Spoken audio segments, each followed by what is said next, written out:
Hindutva narrative often portrays a pre-Muslim India as a golden age and the centuries of Muslim rule as dark age. How does professional historian scholarship challenge the simplified civilizational narrative? Well, this is once again wild propaganda. The thing is, I've argued so many times in my own writings that Muslims were ruling a large part of India for 800 years. Had they used their full power to convert people, there should be no Hindu left. But when the British took over India from the Mughals and the rest, only 19% of the population had become Muslim. And during British rule, that increased to 25%. So many conversions took place after the British took over. So the Hindus' right has no historical facts to back it. Of course, you can argue that Aurangzeb and maybe Muhammad Tughlaq used extreme force to convert people, which is also correct. But most of the rulers were quite content that as long as the Hindu population is not revolting against us, they are paying the jizya and things are all right. We don't mind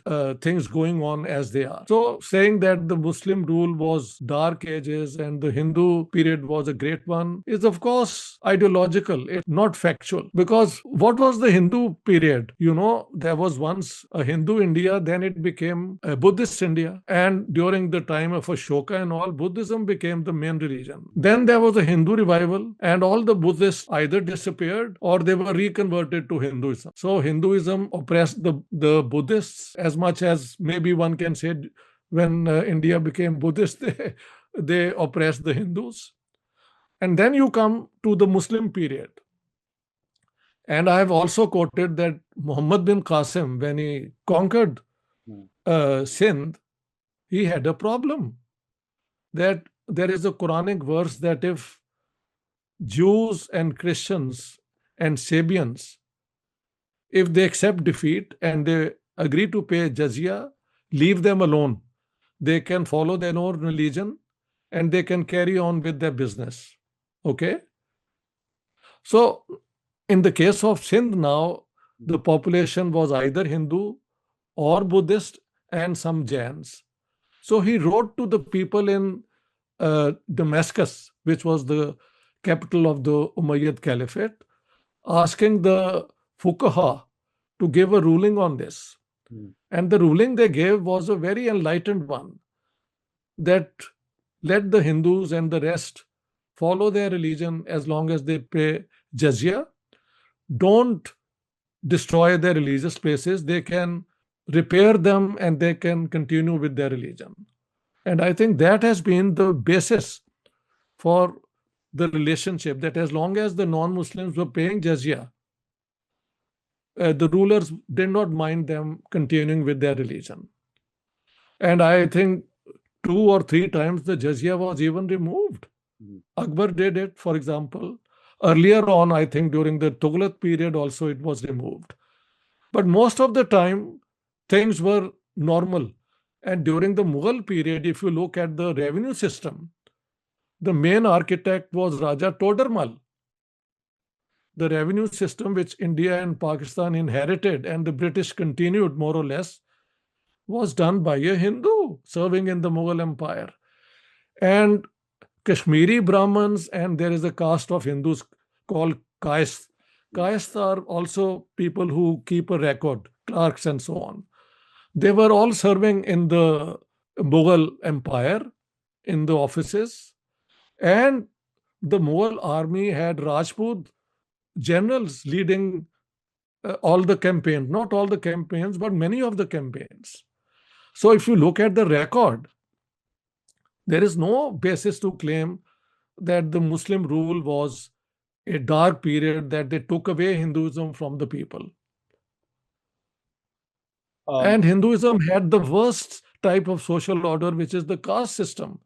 The counter question is, how did you treat your own people, the Dalits and the Shudras? They were downgraded as human beings.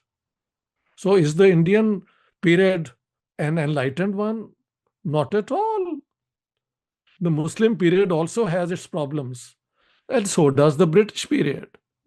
Every period has its positive points and its negative points. That's how responsible educated scholars write on the Indian case. But if you are doing ideology, then you can come up with any sort of one-sided presentation.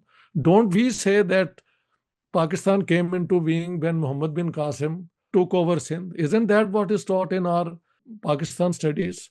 Whereas my argument then is, for 800 years when Muslims were ruling, why didn't they create Pakistan?